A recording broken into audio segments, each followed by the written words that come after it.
Good. Okay, should we start? Sarah, you ready? Yes, I'm ready.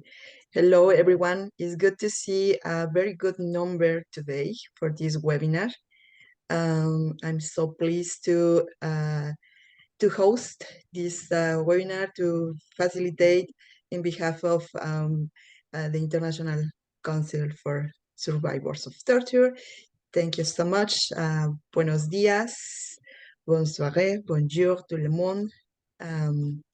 Well, let us start by acknowledging the land that we all are in this moment. Let us take a minute to honor the land that we all gather, live, and work together. I'm based in the unceded and stolen lands of the Coast Salish people, as known as Vancouver in Canada. So thank you for being here. And today we are going to present this a webinar that is part of the Survivor Engagement Project in the IRCT. It's our colleagues from Counseling Services Unit that had an excellent project compiling a booklet for trauma-informed approach for survivors. In addition, we are having our colleagues from the Vancouver Association for Survivors of Torture that are going to present their experience in terms of trauma-informed approach. So now I'm going to introduce to you my colleague, Mariana Martinez Vieyra. It's a Master in Education, is a registered clinical counselor at VAST Canada and is also the clinical supervisor in VAST. So, Mariana, the floor is yours. Okay, so can you hear me well? Okay, Yes. So I was sharing before we started. Okay, so good morning. Bonjour à tous et tous. In Vancouver, it's very early. It's before 7 a.m. already. And I was sharing with everyone before we started that I'm using a new computer. And I just came back from Argentina. So I'm not my usual self, but bear with me, I will function. That's what we do, right? Especially living in this world at this time, doing the work that we share. So thank you, Sarah, for the introduction. I will attempt to share a screen as I use the new computer. So let me see from the beginning. What is going on? Can you see my screen? Actually, we're not seeing full screen yet, Mariana, but before we could. So I'm not sure what's not now. Okay. What I try to do that, I will do something else, which is share with you again, as my colleague at VAST mentioned. Can you see it now? Perfect. Now it's full okay. Okay. So I will, following Sarah's steps, mention once again that I live and work and share work with Sarah and with others at VAST on the unceded lands of the Coast Salish people, the Musqueam, Squamish, and Tsleil-Waututh in what is usually called Canada, Turtle Island. And it's so important to center that as we get started, because our work would not exist if it weren't for displacement, social injustice, violence, state violence, and torture as part of that. And this is our Canadian history, right? And the debt, the internal debt, deuda interna, borrowing some Latin American context words that we bear in Canada. And hopefully I could say that we are embarking, repairing. And our work has to do with that, we're repairing, right? So it's important to center that. And thank you, Sarah, for introducing me. I will also center myself as an Argentine, Canadian, Latin American. I started my work with survivors in Latin America, in Argentina, not surprisingly. So I know that the people in this room can tell, right? How pivotal that is in my practice, because that is central in the practice that we do, contextualizing ourselves and what brings us to the work and what drives us and keeps us going, keeps us on our feet. And it's important. So I've been in Canada for 20 years. And for the last 20 years in Canada, I've been with VAST, the Vancouver Association for Survivors of Torture. VAST is a nonprofit, very grassroots, charitable in Canada, founded in the 80s when I wasn't even in Canada. Many of us working at VAST were not in Canada yet. And how it got established. A group of activists, folks from the healing field, primary health providers, mostly people doing mental health work, for lack of a much better word, got together. Many of them refugees, displaced people themselves, got together and founded this organization, VAST, whose mandate, whose driving force and purpose is to support displaced folks, forced migrants arriving in Canada, and support them not only with mental health services, with psychological services, but with building community and with supporting their human rights to be observed and honored, and repair, and offering repair in community. So that's, I'm not claiming that I'm summarizing who we are, but some very important features about our identity. We are not just a mental health service provider for refugees and other refugee-like background folks, right? We aim at, and we always done this, to build community and a support network. I'll tell you more about this. And this is done on the premise that healing is an act of resistance and healing happens in community. The type of traumas that we intend to repair happen in communities. It's socially produced trauma, man-made or humankind-made trauma, some of the more complex to repair. So the repair has to happen in the community. No way around it. And I know the people here understand. I'm not at all in a position of presenting or talking about things that people don't know about in this room. Bear with me. So just speaking out loud so we can reflect and share experience. So our work, as I was saying, contextualizing our work, we work in that continuum of trauma and well-being. We don't take it that everyone that we see is a traumatized person, let alone that somebody that has PTSD. Of course, we have to deal with those entities, right? But we work with individuals that are resilient, that are survivors. Some of them struggle with the word, we know that, but with people that place themselves in that continuum between trauma and well-being, distress, challenge, right? And we meet them where they are at. And our work happens in the intersection, and that's what this graphic intends to convey, the intersection of this internal experience and forced migration, which is not any type of migration, right? Forced migration, displacement, resettlement, social injustice, as it happened in the place of origin, but also as it happens in Canada, while people are struggling to resettle. And that's a conversation for a full day and more. The Canadian-made social injustices for newcomers and human rights, as I said before. So this is the composite, right? The mosaic that kind of illustrates our work. So before I go to the next slide, not to get too caught up in slides, I want to say that I was thinking about talking very briefly about who we are, what we do, how we do it. I was thinking, I don't want to recite the list of programs that we have. I will mention a couple of things, of course, and the therapeutic modalities that we favor, right? How we frame our clinical work. But before that, I want to say that our mandate, our core intention, as I said before, is to be community-based, survivor-centered, and trauma-informed. And these are things that appear very often in presentations, in discussions, in grant applications, right? But what do we mean with that?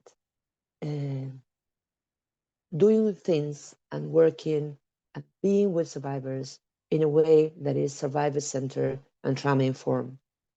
To me and to us at that, it's not just a question of being, a state of being. It's rather a process of becoming. It's an ongoing commitment. And being and becoming, rather, survivor-centered and trauma-informed has to do not only with interventions or things that we do when we work directly with survivors, when we deliver the service. It's also about the way we are together in a team, the quality of supervision that we have, the pursuits for professional development, these times that we spend with other people around the globe, sharing our practices. Being survivor-centered, trauma-informed is that commitment that comes from the inside out of an organization, and from the top down and from the bottom up, really. And it's definitely an ongoing commitment. That's why I mentioned it, the process of becoming. And I think it's important to say that at a time when there's a lot of talk about trauma-informed practice, there's a lot of talk about many things. But then what are we really talking about, and how much of that talk are we walking, right? So not just something that we do with clients, right? What a word, clients. I'm not gonna spend too much time unpacking, but it's a word that we use a lot in Canada, and let us choose to say survivors, people that we work with, that we share time alongside with, and that we support. The people that come to us, the program participants would say, are people that we support in their journey to tap on their resilience, because we believe in the inherent resilience of survivors, in the inherent intrinsic resiliency of the organism to heal, to move toward repair. We just need to plant some seeds there. And we do it how? Through different activities. We strive to have a very trauma-informed community engagement team. Sarah is the lead of that community engagement team when she's not stolen by other people for a year. No, I'm just kidding. So the community engagement team is what in other organizations is called the intake team. That entry point people, those entry point folks, the first encounter, that really needs to be survivor-centered and trauma-informed and people-informed, right? The connectors, not just the collectors of basic information, the connectors. And then we, of course, do individual trauma counseling. We do trauma-informed groups. As I said, we try to be and become trauma-informed in everything that we do. But when I say trauma-informed groups, I mean groups that are not necessarily focused on the clinical work on the trauma. Groups that are not focused on processing trauma memories, maybe, but groups that help refugee claimants get more prepared for the refugee claim, or they have another purpose, but they need to be trauma-informed. They are a hub where we are still working through the trauma. And of course, there are other trauma-focused groups, places where we work on it. And Matias, my colleague, will say more about some of those groups. We do a lot of training, capacity building, because that's advocacy and activism, and we need to do that because of who we are. That's our way of doing things. We have a publication, and advocacy is a big thing. I want to say what I do. Other colleagues do other pieces. I'm actively involved in the Canadian Council for Refugees as executive member of that national umbrella in Canada. We pursue different activities that keep us sharp with the context, the legal, the settlement context, what's going on in our program participants' lives. It's not just clinical. We cannot afford to focus only on the trauma in the counseling room or on the PTSD, right? The circumstances and the fight for justice and for human rights is key and makes us relevant in the work that we do in a session. And we offer trauma-informed yoga, outdoor activities. We live on the West Coast, right? Vancouver. You go for a walk and you heal while walking in the woods. And we also have a community kitchen, lunch, where we share food. We sit around the table. And we know, right? We're all humans here. We know the beauties and the healing power of that. So the healing model in BAST is not restricted to a counseling room, such a westernized model, right? And it's not restricted to talking therapy. And I'm going to stop sharing the slide. I talk a couple more minutes only. Trust me. When I say it's not restricted to sharing, to talking about it, is because being trauma-informed requires a true understanding of what trauma is and what trauma is not. Especially at a time when trauma is becoming some sort of catchword, right? And everything is trauma. And to that, I would like to say, I usually quote Bessel van der Kolk, right? One of those key people in trauma literature and trauma healing work. I've been lucky enough to do some training with him, among others. And he says it in very simple words, as Bessel van der Kolk usually does it. And he says, the good way to honor trauma is to recognize it when it's there and recognize it when it's not, right? So we need to recognize it when it's there. We need to have a very updated and in-depth understanding of what trauma is and what trauma is not, so that we can really become trauma-informed. And so that the trauma-focused work that we do is poignant and effective. So trauma, and when I'm saying the word, I take it for granted that it's landing and that it's resonated in everyone in this room. And trauma, and what is trauma? I wish we had more time to unpack this. Don't get scared, and I'm not going to get carried away. I'm going to finish very soon. But I want to say trauma is in the present. Trauma is in the room when we meet with someone. It's not what happened, but what happened inside this individual as a result of those facts. And trauma is an arrest in the physiology of this organism, of this individual, right? So trauma is in the present, it's not in the past. So the good news about it is that we can do something about it. We cannot change the past. We cannot change what happened, but we can change the effects of it here and now. And we need to do it working with physiology, working with the body, working in community, moving around, not just talking. And sometimes we do need to talk because trauma stories are kept secret and they need to be witnessed with quality in circles, in groups, in walks, in a one-to-one session. So we are open to all of that at VAST. Modalities, in case there are people in the room that are curious about it, I want to get a little bit technical. Modalities, therapeutic approaches that we favor, those that honor physiology, the neurobiological, I've been speaking too much Spanish, sorry, over the last couple of days. I just came from Argentina. The neurobiological nature of trauma, right? The physiological nature.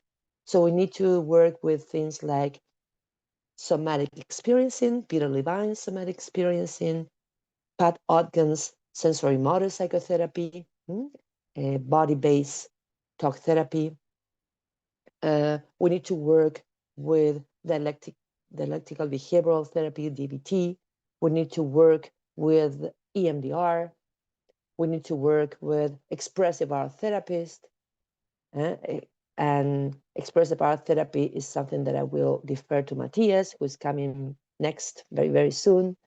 we need to unleash the fundamental capacity of the organism, of individuals, of humans to heal when given the right context, right? So that's us in a nutshell.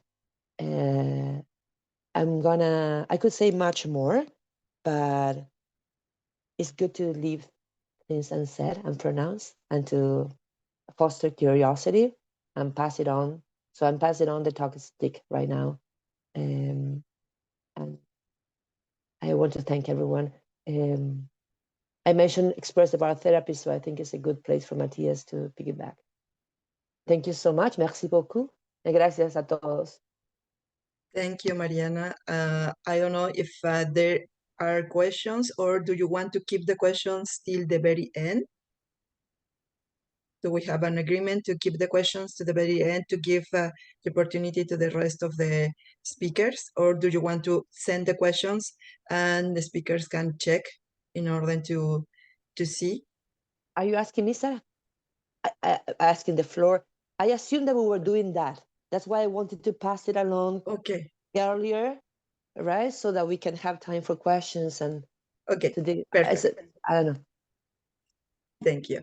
So now, thank you, Mariana, for this explanation. I have never get tired listening how you express and how you teach about trauma informed and the work that the combo in VAST works. Thank you so much. Now it is my pleasure to introduce to you my colleague Matias, who is the expressive arts therapist and registered therapeutic counselor at VAST. Is also the senior therapist counselor in VAST, but don't mention that I said senior to him because of because Matias will explain to you. The floor is yours, Matias. I'm not going to share my age on Zoom, but thank you. I will take that senior as a compliment. Good morning, everybody. Buen dia, bonjour. I'm in Vancouver, so for me it's 7:26 right now. I'm an expressive art therapist. My name is Matias Hacker. I'm an Argentinian Canadian, and my pronouns are he, his, him. And I've been with VAST, the Vancouver Association for Survivors of Torture, since 2009. I'm a senior expressive art therapist, and at VAST, we believe that art is medicine and the body is the healer. We use the arts to support trauma survivors. And when I say expressive arts refer to different art modalities. People usually know art therapy, which is something more into the visual arts and writing. Expressive arts means that we use different art modalities such as drawing, painting, collage, movement, modeling with clay, music, voice, drama, creative writing. So the idea is that survivors can tell their stories through the arts.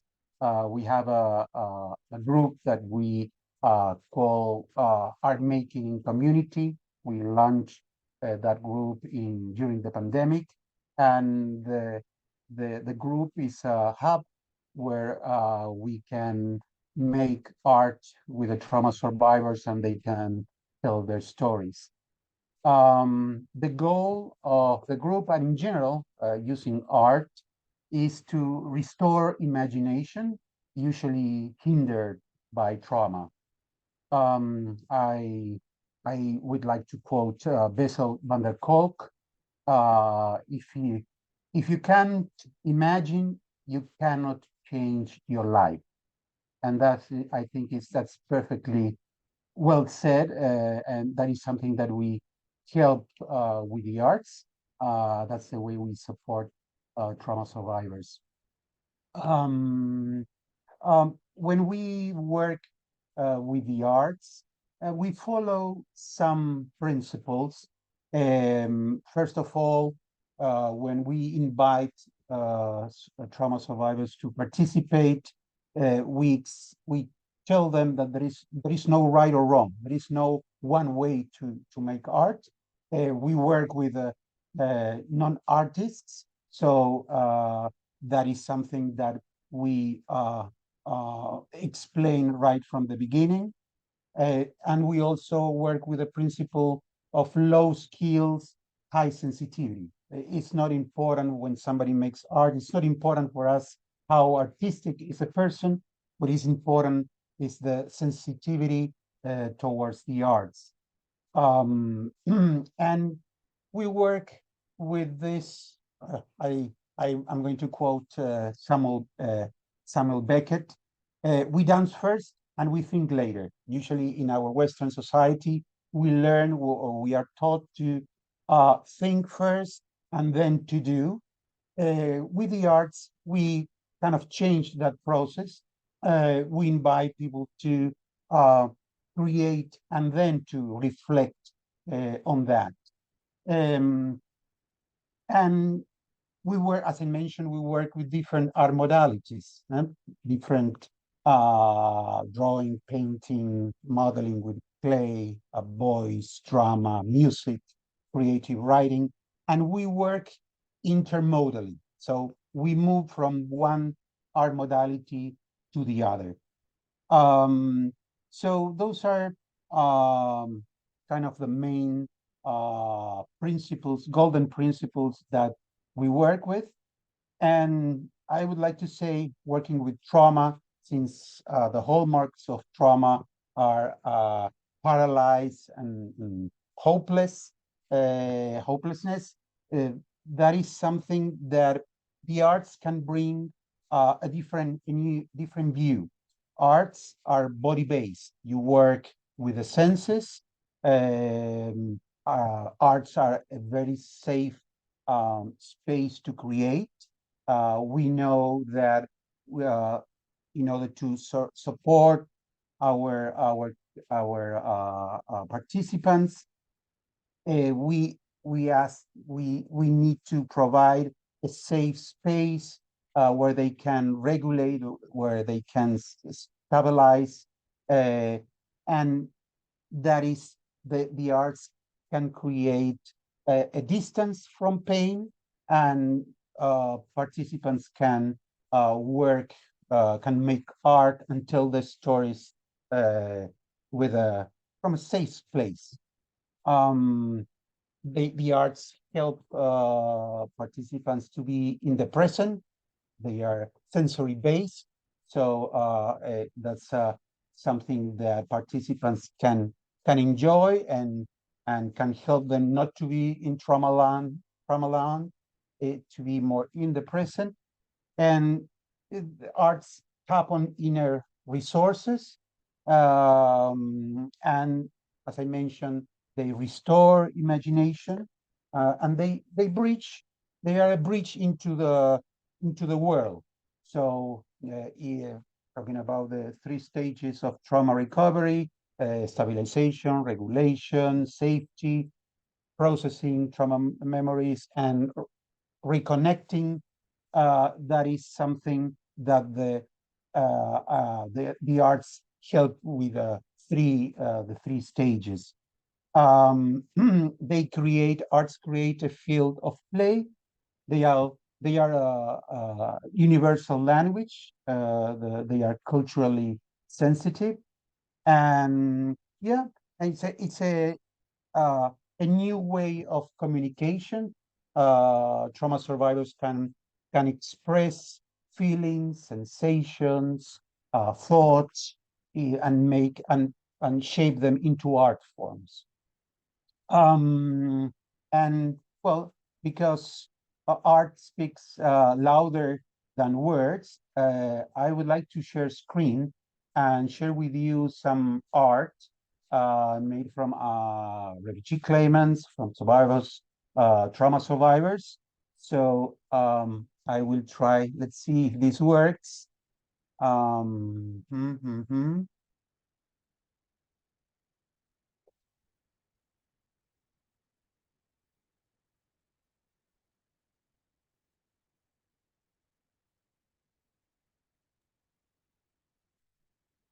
Here we are. So can you see? Yeah. So these are Yes. different art modalities that we work with, drawing, mainly visual arts, obviously, drawing, painting, working with a paper, collage, all of these art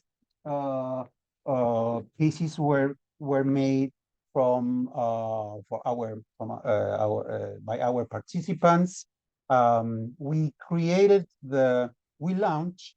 We have a group, the art making community, that we launched in 2021 during the pandemic, and the trauma informed. This is a trauma informed group. Was created as a hub to make art and heal in community. So participants can tell their stories through the arts, and they often use, as I mentioned, intermodal transfer, moving from one art modality into a new one. And yeah, the goal of the group is to make art together with the purpose of restoring imagination, which usually is hindered by trauma, promoting affect regulation and the ability to be curious rather than fearful.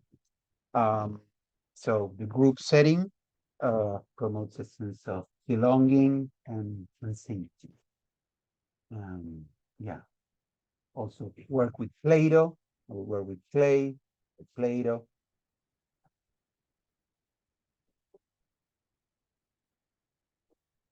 And this art making community is open to all forced migrants who are willing to connect to their creativity and work toward wholeness.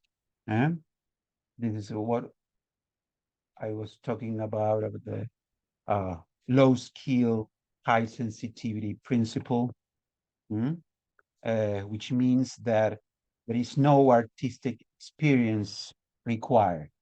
So this is art made by non-artists.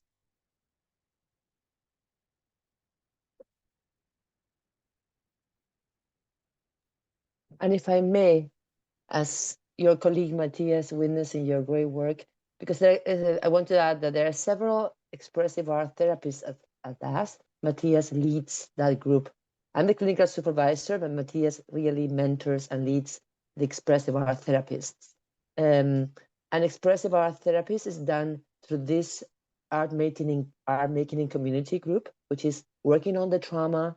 So it's trauma focused through art, but it's also blended into other groups that we do that are not art making community, but a group for refugee claimants or a group for Latin American families. Arts is a big intervention there, and individual sessions, or even our team meetings, right? Our supervision sessions. We do art in order to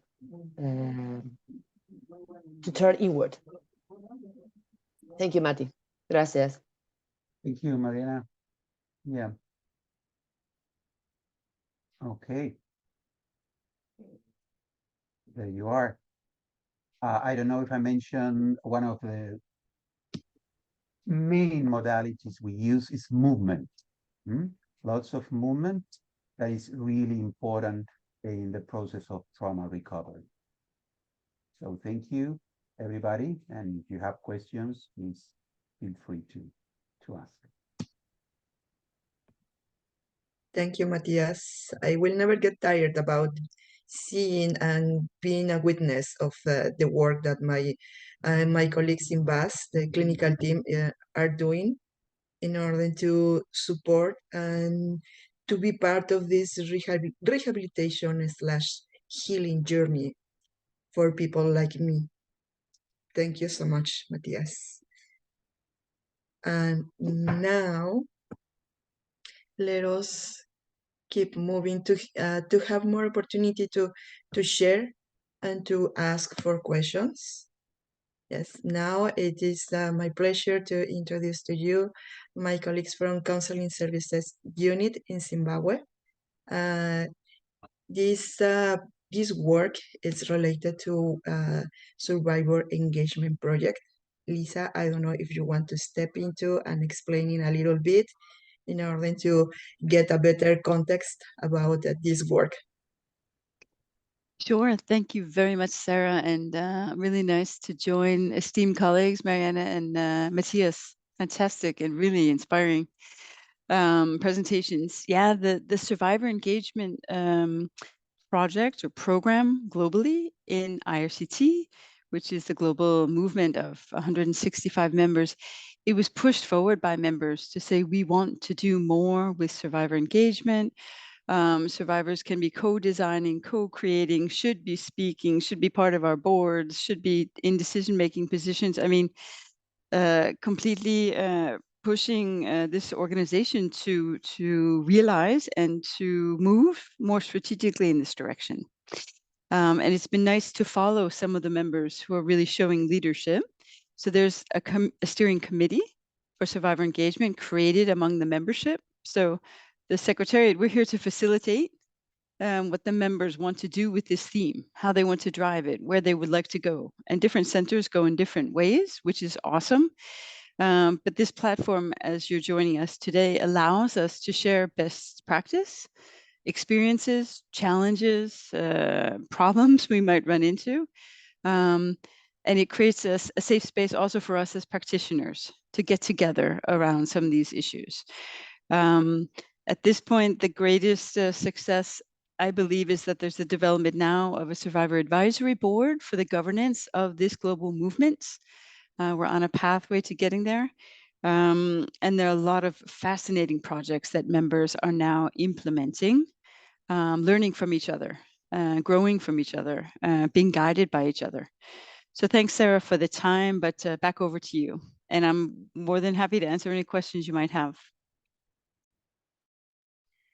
Thank you, Lisa, for this introduction about what is survivor engagement and the work that CSU have done in terms of created a booklet. That this booklet is going to be shared with you. I'm going to pass the link in the file in the chat. Please feel free to read. There might be some things that you already do in your center, and there are some that maybe it doesn't apply because the services that you are doing, but it's very interesting to read how this booklet was compiled. Now, let me pass the word to my colleague, Tafadzwa. I hope I didn't mispronounce. Feel free to start. Okay. Thank you so much, Sarah. And the pronunciation was correct, Tafadzwa. So I'll just speak briefly as I introduce CSU to you. So our main presentation is mostly centered on introducing to you our booklet that we designed. But briefly, as CSU, our vision is mostly to contribute to building a democratic and torture-free and fear-free country, which is Zimbabwe. And we've developed our work at a nexus of health, human rights, and law, as we believe that rehabilitation is critical, using all the various lenses and components to ensure peace and stability. So CSU also recognizes the roles of survivors, the communities which they live in, and as well as the role of the government, maybe through Ministry of Health, the different ministry departments, maybe in terms of human rights. We have the Chapter 12 commissions, which is there to make sure that people, especially the leadership or government, is in line to with some of its laws. So they're there as more like a watchdog for the citizens. So we do work with them in conducting our work. So as CSU, we offer medical treatment to victims of organized violence and torture. We also provide psychological support where we have individual counseling, family counseling, group sessions. We also have arts and craft in the counseling. Then also we conduct trainings to, it could be health practitioners or some of the human rights defenders that are working in the communities. So we'd want them to be empowered and to be equipped to stand up for their rights. So whilst we are there to provide services, we also give legal advice and conduct those trainings. So Tafadzwa, sorry, sorry, yes. I'm interrupting. I'm not sure if you wanted to share the presentation you had prepared. Because right now you're not sharing it, but I have it prepared in case you need it. I thought maybe to just If watch you on want to my see, time.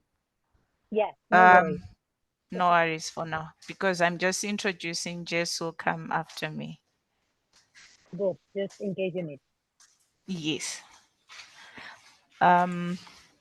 So whilst conducting our work, we realized that there is a gap in consolidation of a resource material that can be used whilst assisting the survivors of torture. And under this project, we were then able to then engage some of the survivors and design a booklet, which we are still in the process of sharing, either the hard copy or the soft copy, to all our implementing partners or other partner organizations, as well as partners in this platform. So for now, I will give this time to my colleague, Jess. Thanks, Tafadzwa.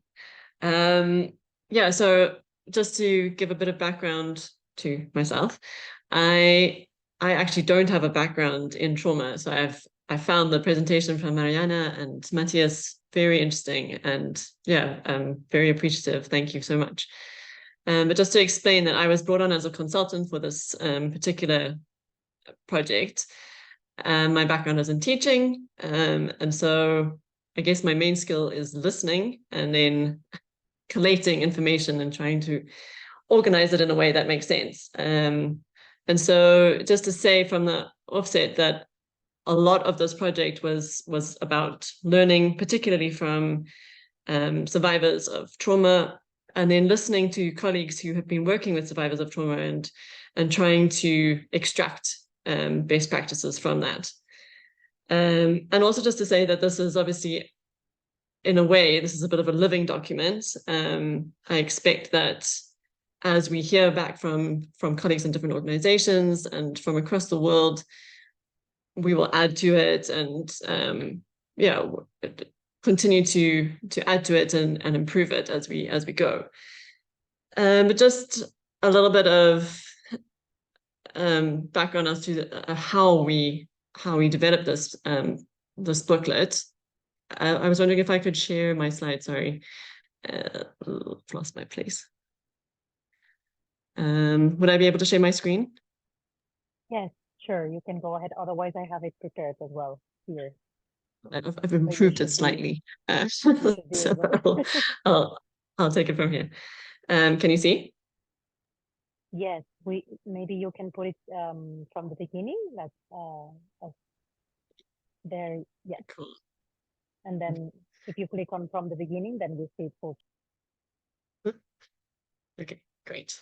Thanks. Now, perfect. Yeah, so I thought it would be helpful to start with Tafadzwa, who's our M&E officer, or manager. She's been working with CSU for much longer than I have, obviously. But just, yeah, so they've been working with survivors of organized violence and torture since 2003. So it's been a while in a country that is dealing with a lot of historical trauma and is presently living through some pretty traumatic experiences as well. CSU has already been intentional about the way in which they have a trauma-informed response to, clients is a horrible word, but to our clients, and has also been deliberate in trying to incorporate survivors into the work of the organization. So in creating this resource, we really we're concerned with collating best practice and sharing that with our colleagues. So our pilot project really composed of 5 different steps. First, hearing from the survivors, which we decided to do through a focus group discussion.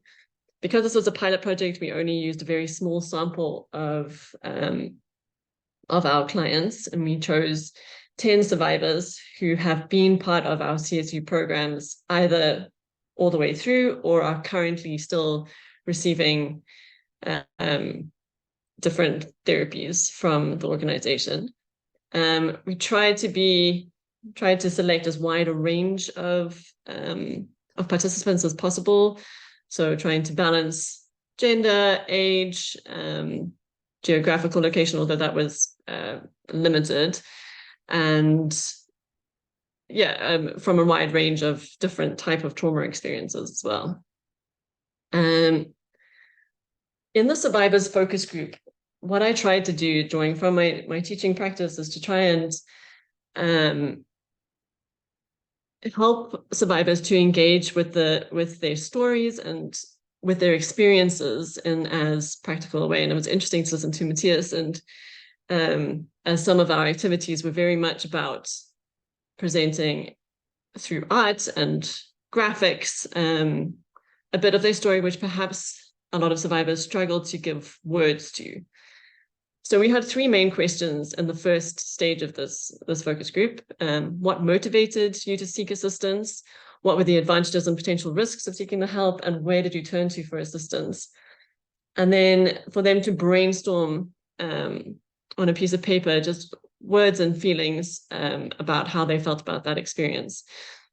It's important also just to note that obviously as an English-speaking white Zimbabwean, I felt it was important that I was actually distant from the focus group.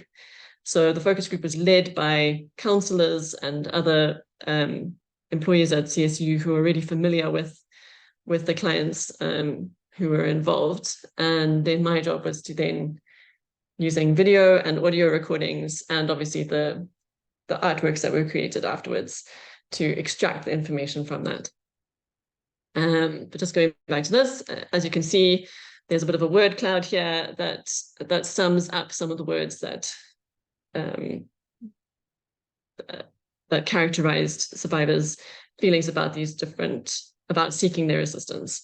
So stereotype, pain, hurt, hatred, anxious, trauma, fear, quite painful and difficult words to process. Then we looked at the first encounter, and we've already talked, Mariana mentioned the importance of the first encounter and creating a safe space through that. And so some of the questions that we presented to the group were, who did they share their experience with? How did those people respond? What made them feel safe or unsafe? What made them feel heard? How did they feel as the central character in this experience?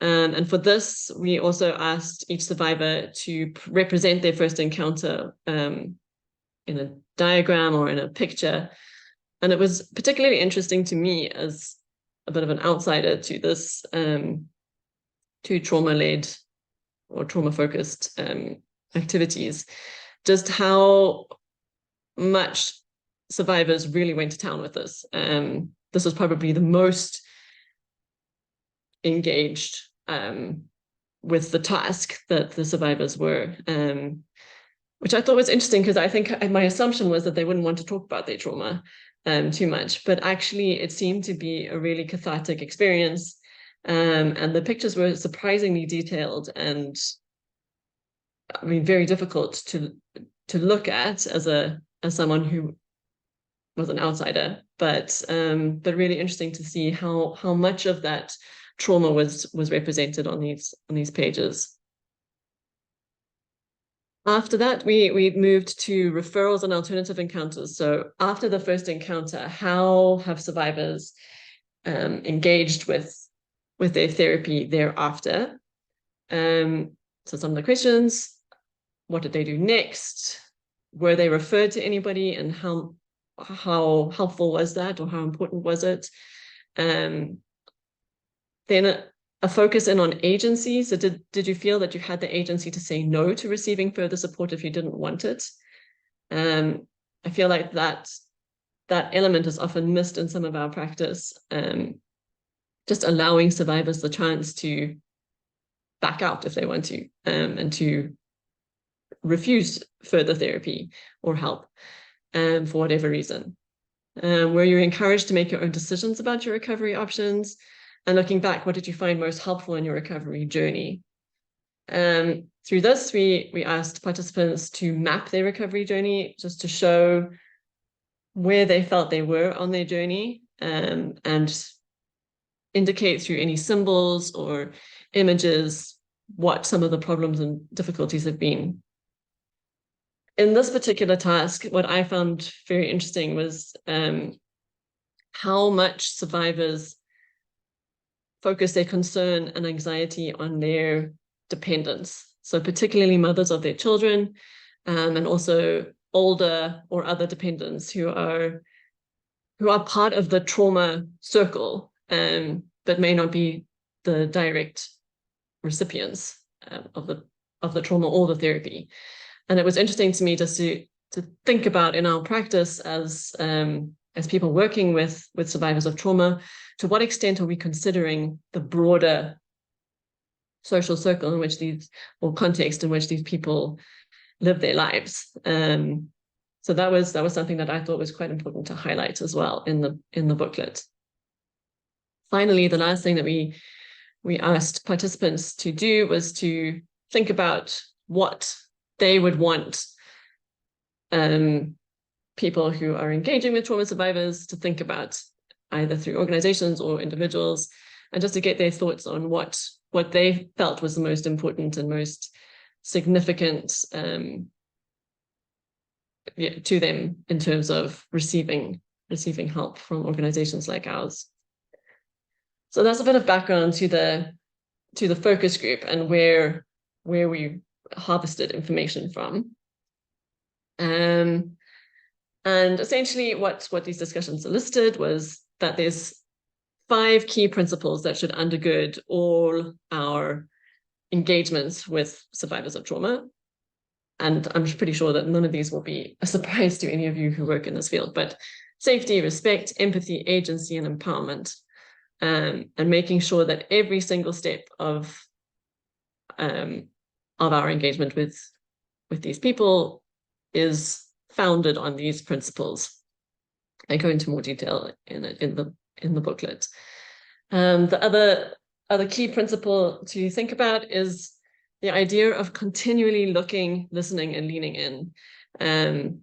I think another big gap in our practice has been feedback, and continually checking in with the people that we're dealing with, building up a relationship with them, and not assuming that. Pardon?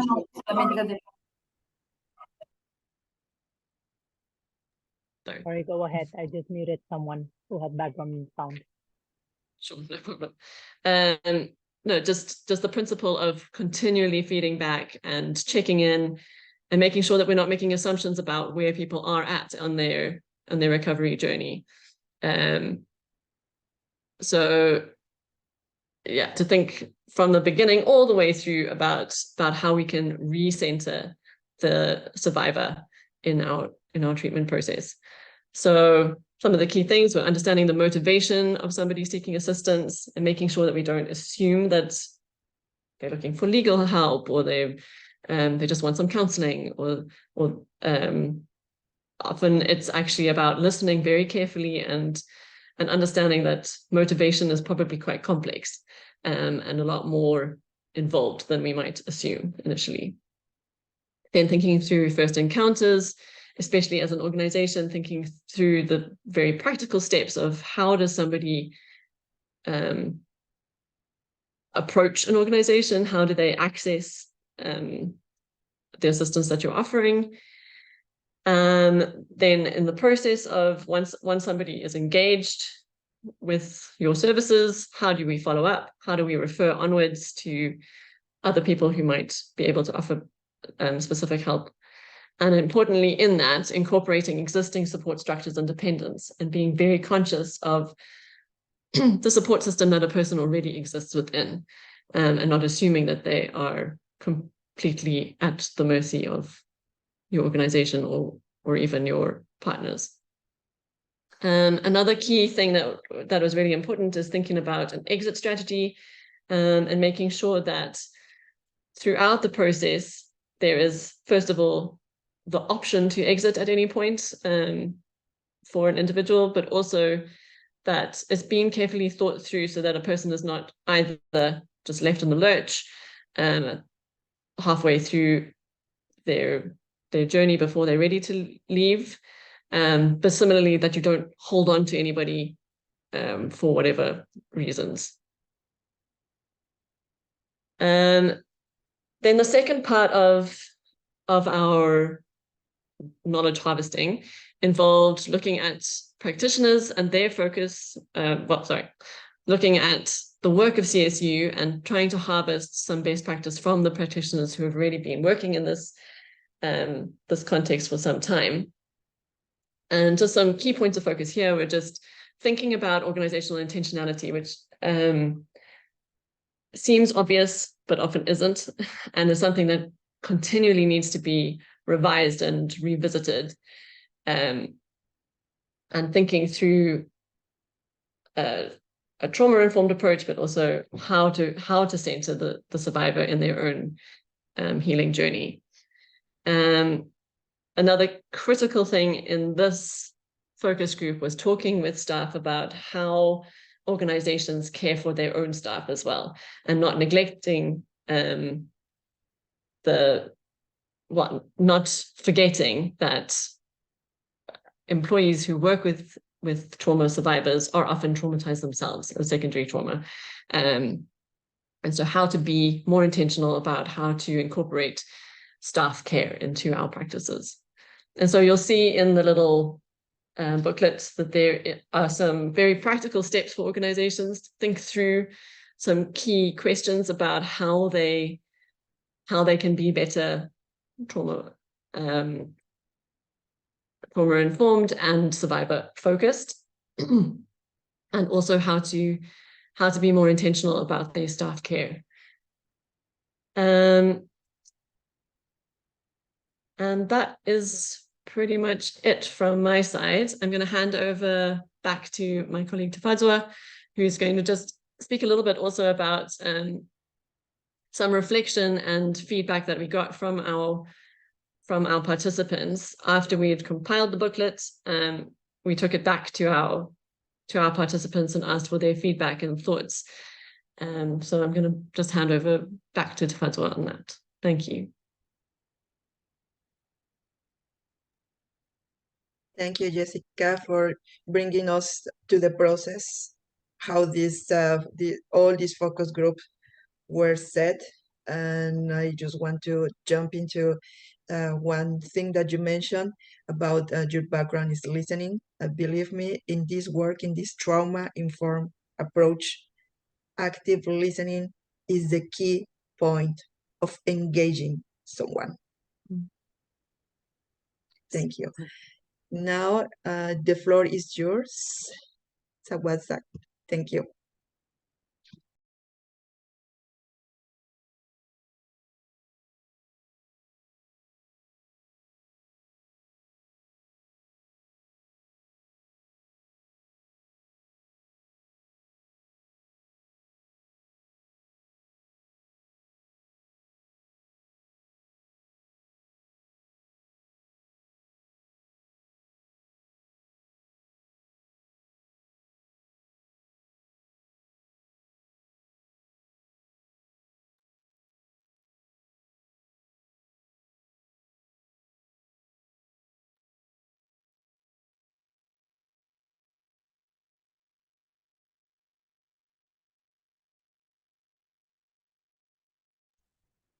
Maybe she does not know that her micro is closed.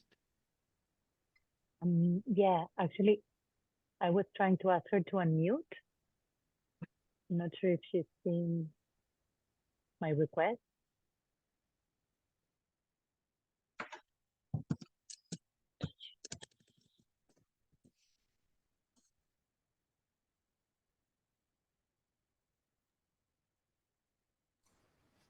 I Hi, think she's sorry, now, exactly now. Now you're I unmuted, did. Tafadzwa. We couldn't hear you. Sorry for that. I didn't realize. So let me try to share my screen.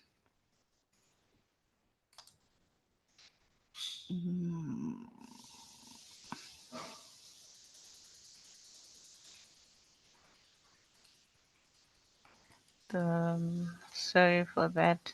So maybe whilst I share my screen, I can.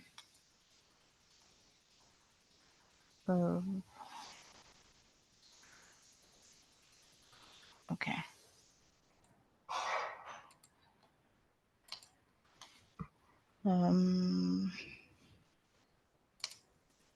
Is that okay? Yeah, maybe you can do it full screen. Okay. If you go to view up there to the right, you see where it says view? Yeah, exactly. And then you go to maybe it's a bit right different, circle. or maybe what better can Actually, assist if in you sharing? go, well, if you go down to you see the arrow right to on the left side of the Zoom arrow. To the right, the last one of those icons, this one.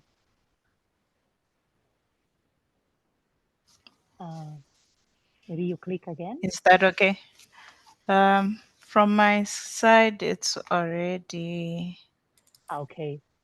Yeah, maybe you Maybe better can assist in sharing from. Yeah, I can share. Okay, thank you for that.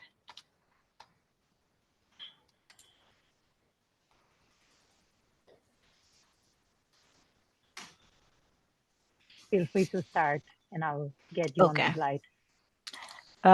So let me just start. I'll start on slide 3, where I was talking about the validation process. So after the booklet was designed, we called back the clients to just get their opinion on what they felt or thought about the book that we had created using the interactions that we had had with them before.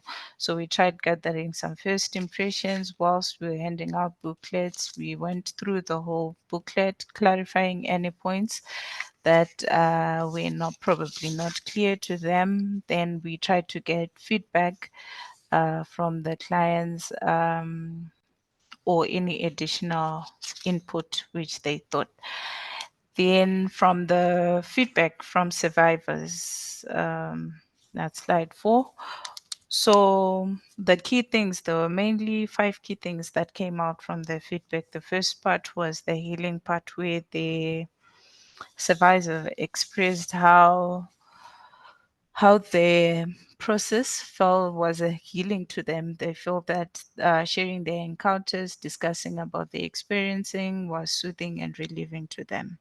And also through the counseling, the psychological first aid, they managed to be more resilient, considering that their environments that they live in are continuously disabling. So through therapy, or what they wanted to share out is that despite the disabling environment which they live in, the psychological therapy remains key, as it helps them in coping or problem solving, or even when it comes to adaptation or self-efficacy. So those are some of the issues that were highlighted. Then being called out to contribute to such a worthy cause was also inspiring to them, which they felt that maybe if the project is scaled up, where we might need to hear more information or more feedback from other clients, that would be quite encouraging to them. And then the participants or the survivors also reported that maybe through the counseling, through the therapy that they received, they were also able to gain skills, for example, through the craft arts and craft therapy, where they learned some beadwork, patching, sewing. It was encouraging to some, as they are also able to create a form of livelihoods through those skills which they gain, and not forgetting the improved knowledge which they did, which has also enabled them to advocate more for, stand up and defend their rights within the respective communities, areas, or even at a larger scale.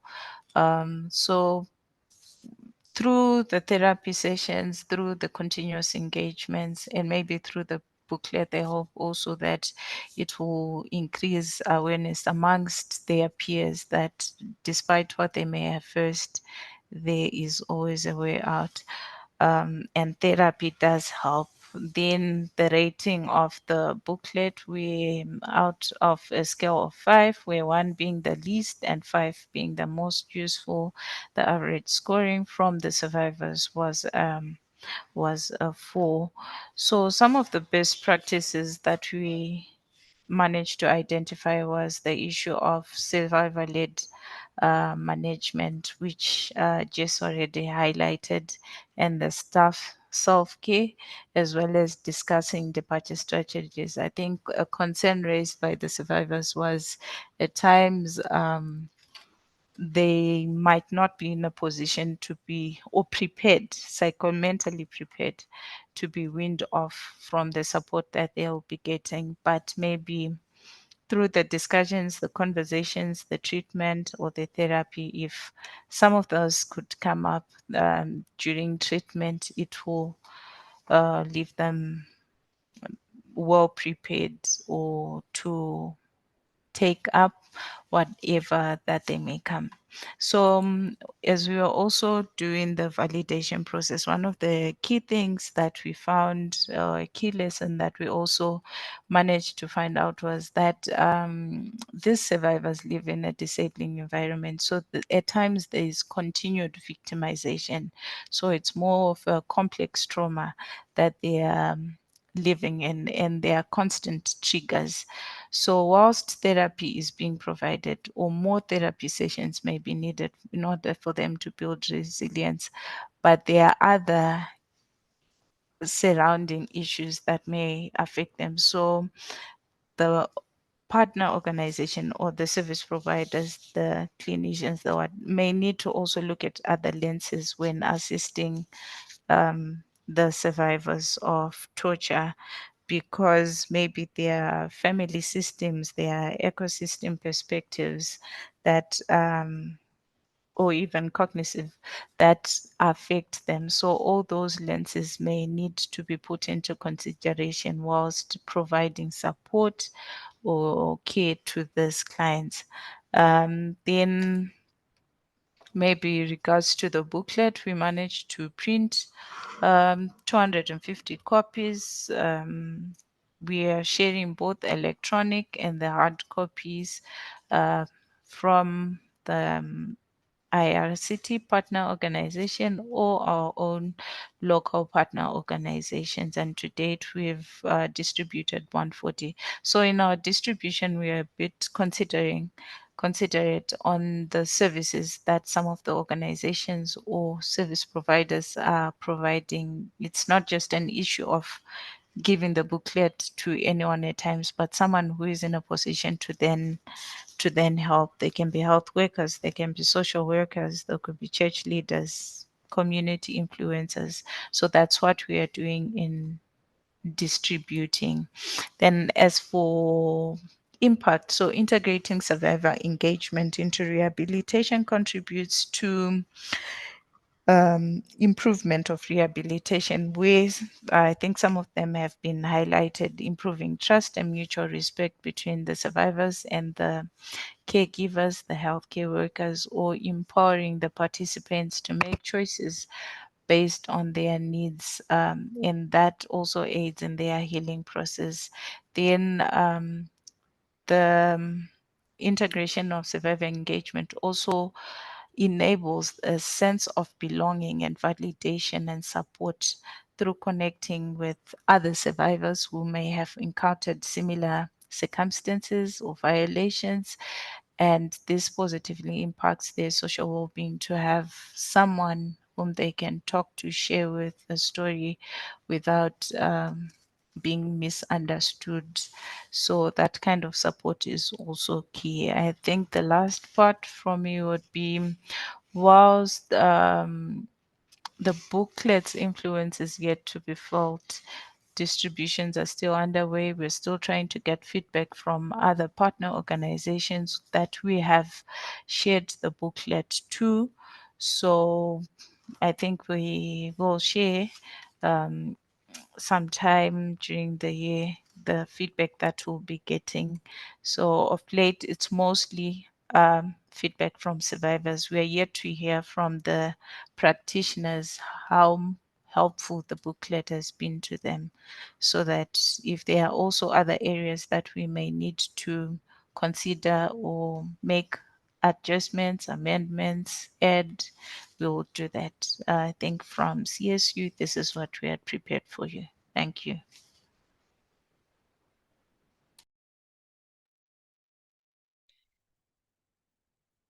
Thank you so much for your presentation.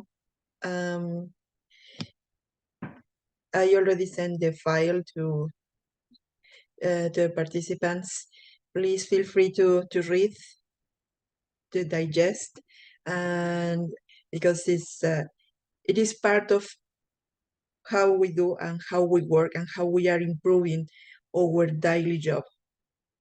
So now let us pass to the questions. There are some comments here from Mariana Lagos from Argentina. It's a very interesting work from the Expressive Arts presentation. Thank you so much. And we are having also Emma from Bolivia, that she's mentioning that these interventions, this psychosocial intervention in communities, indigenous communities, and those people that are facing detention or incarceration, it's part of the activities that they are providing, and one of them is painting, individual painting and collective painting, as well as sculpture and theater. And lastly, they introduced dance to these activities. So I already mentioned that this holistic approach is one of the best ways to heal trauma, and dance and music can go deeply to the body. So now I'm seeing that Alexis, your hand is up. Please go ahead.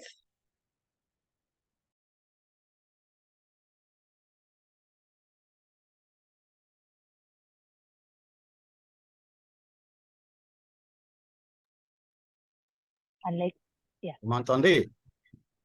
Oui. Allô? Vas-y, s'il Oui, vous on plaît. t'entend. Bon, OK. Bon, je voulais poser la question à... Bon, ça concerne Madame Mariana. Et quand elle a parlé que dans leur organisation, ils s'occupent beaucoup plus avec le migrant. Et ça arrive des fois où ils accompagnent ce migrant en ce qui concerne la demande d'asile. Et justement, ma question est celle-ci. Est-ce qu'au niveau, à l'étape de pouvoir accompagner les survivants au niveau de demande d'asile, est-ce qu'ils mettent à leur disposition un avocat? Et cet avocat, est-ce qu'il est payé ou c'est gratuit? Ça, c'est la première question. La deuxième concerne M. Matias. Matias, il nous a montré certains graphiques ici, que ce sont des éléments qui aident les survivants de la torture au niveau, en ce qui concerne les traumatismes, quoi. Est-ce que, avec leur expérience, ils ont trouvé que ces graphiques ont un impact très positif au niveau de survivants de la torture? Voilà mes deux préoccupations. This is Mariana. I can take the first one. Je crois que j'ai compris la question, but I'm going to respond in English. I don't want to mess up with the order of things. If you want to run the interpretation first, whatever, but I can jump in. Is that okay? Yeah, it's so fine, Mariana. Yeah. They should have the interpretation Perfect. channel on. So, merci beaucoup pour votre question. Je vais répondre en anglais. When I mention refugee claimants, at VAST we support a large spectrum of forced migrants to Canada, right? Different types of refugees, and those that are not yet refugees, refugee claimants. That's how we call these individuals experience in Canada. Asylum seekers is the name in other latitudes. Our combo package at VAST for refugee claimants is, of course, the individual counseling. If they find it as an option for them, we suggest it, of course. And then we have this group that I was talking about. It's what we call a trauma-informed psychosocial support group, where we are doing our clinical work. We are screening folks. We are trying to identify those that might be more vulnerable, more in need of one-on-one support. But in the group, what we do is a lot of interventions, activities to help manage stress, to be more present, to be more here, and information about the process and the refugee claim process. We are not lawyers at VAST. We are not trying to replace that guidance, but we are connectors. We make sure that all claimants have a lawyer. And to your question, I would say in Canada, and this is not La La Land, I'm not trying to present Canada as that, but in Canada, refugee people that arrive and hope to become a refugee claimant, right, go to legal aid. And with the exception of Quebec, there's no legal aid in Quebec. I want to say that. But in most of Canada, people can go to legal aid. Excuse, there is legal aid in Quebec. Sorry. But for claims? For claims? Yes. Yes, I work with Vieyra. Sorry, just to let you know, there are. Yeah, but for doing the refugee claim entirely? Yes. Okay. My understanding is that it's not the same as the rest of Canada, as I have heard that at the Canadian Council for Refugees, that there's a very slim layer compared to the rest of Canada in terms of coverage for the refugee claim, the lawyer, the service of a legal representative. So it's very different from the rest of Canada. C'est pour cela que je dis qu'au Québec, c'est très différent. So more details to come, and maybe you can add being there. So, but it's definitely very different.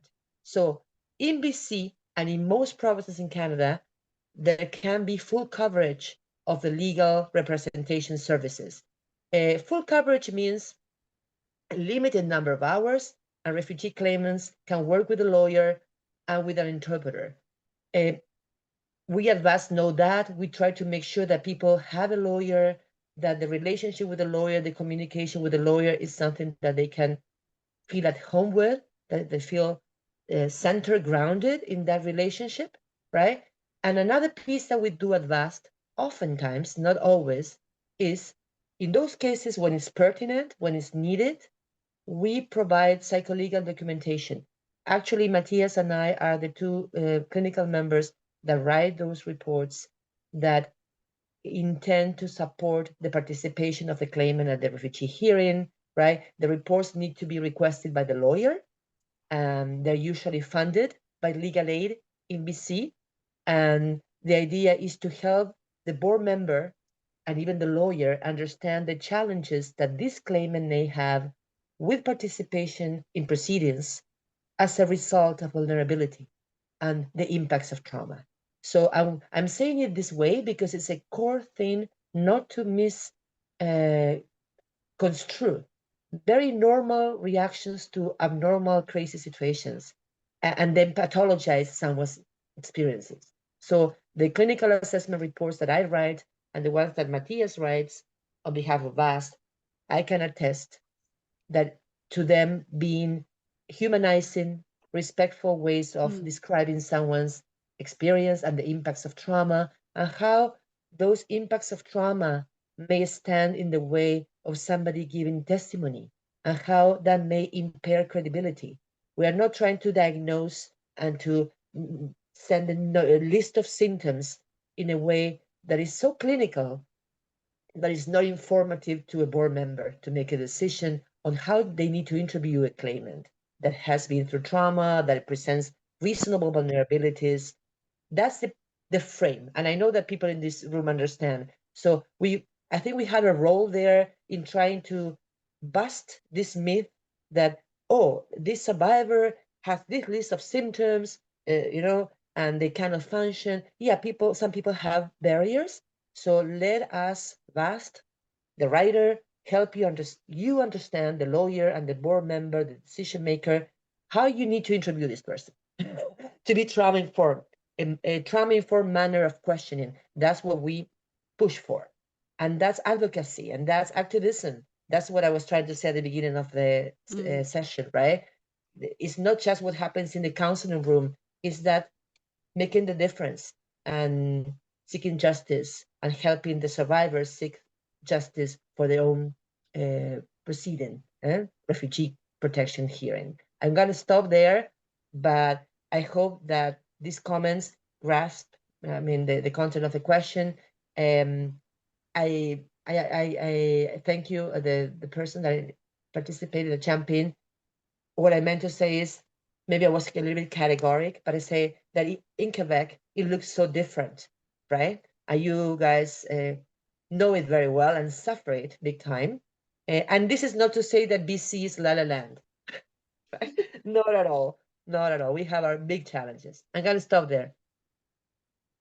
I understand, Sarah. I understand Alexis. Part of the question was for me. I heard my name, but I don't speak French, so I need help. If somebody could ask Yes. again in English Matias, what I said was everyone has interpretation, so you can just speak in English and they'll get the interpretation. Okay, but no, I mean I couldn't understand the question. What was the question, Berta, to him? Yeah. Okay. Well, the direct one, to be honest, I think Mariana covered Alexis' question. So okay, there was something I think Alexis wanted to know. It was something about the art. The arts and trauma. Because he mentioned my name, but just to put it out there. We can I think it was something around how producing that art and they showed supports survivors, and I think it was an invitation for you to say more about that, but I see some hands up, so maybe some other folks want to contribute to that clarification. Yep. I'm seeing your hand, Carmen. Please go ahead. Alexis, do you still have a question?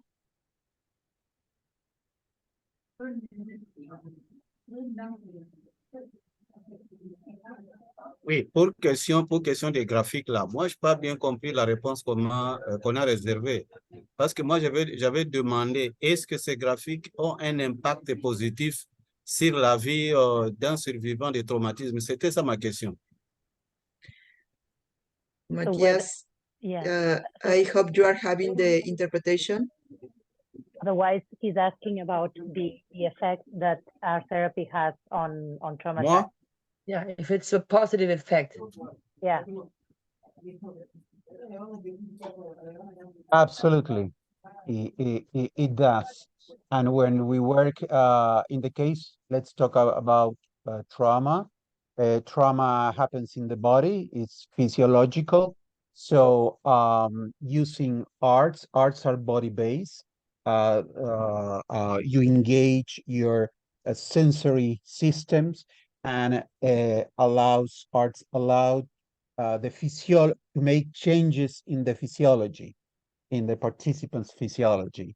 So yes, and also what I mentioned is that when somebody makes art, you are able to use your feelings, your sensations, your thoughts, and there is a distance into a shape, into an art form, and there is a distance that is safe, that the person feels safe.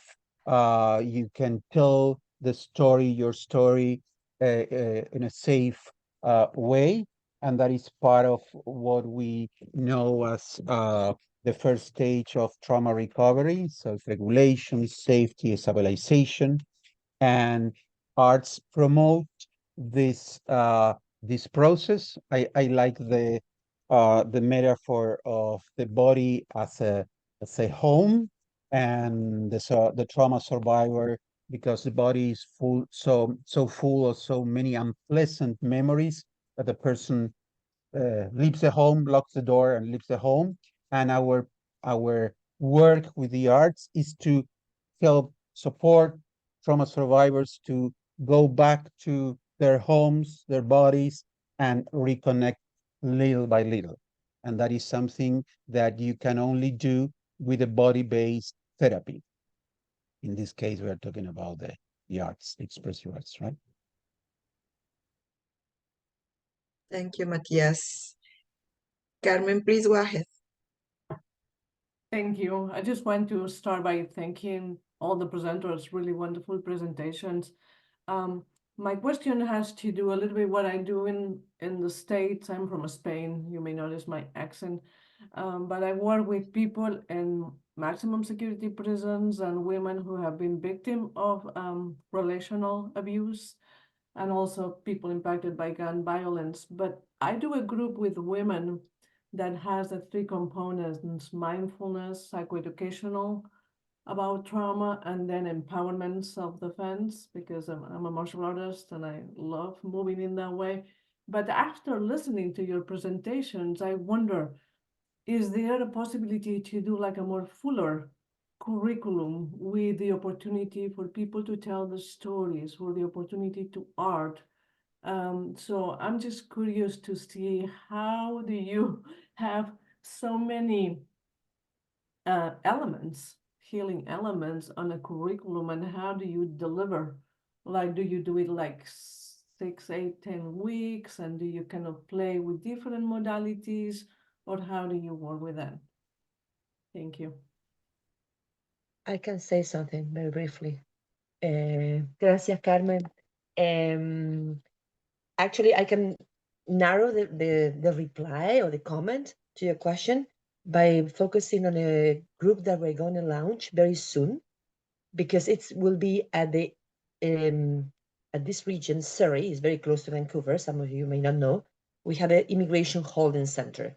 So basically, we have an immigration detention jail place, and we want to bring a group there. And what you mentioned as the core interventions of what you are doing is what we're going to start with: psychoeducation, and not top down, but very kind of horizontally share even demos with the body, not just a presentation, right? I'm sure that you do it that way, with the body, dialectical behavioral therapy, being present, being here, tuning, all the stuff that you mentioned and that I guess is implicit there in your comment. That's the core. And we are adding some art interventions, simple ones that Matias always contributes as ideas. Telling stories with the body, circles, movement, getting the lay of the land once we go there and see what we find, and you are already doing it at centers. So it's such a powerful thing to be able to enter these spaces and to do stuff. Matias, you may want to mention theater of the living and how we can apply that to that context.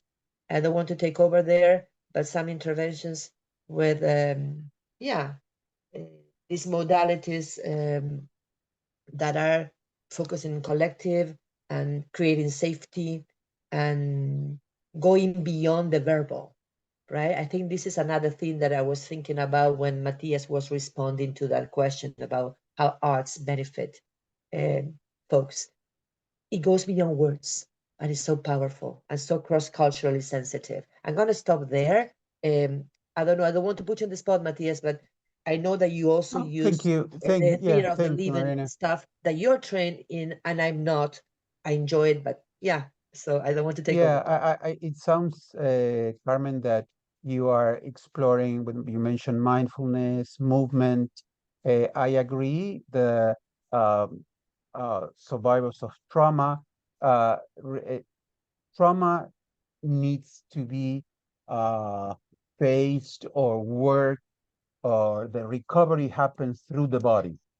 So because trauma is physiological. So I think you are in the right direction to adding, you even mentioned martial arts. I think that's what you said. Moving, breathing, grounding. I think arts would be a great fit. I truly believe that making art in community, it's a healer.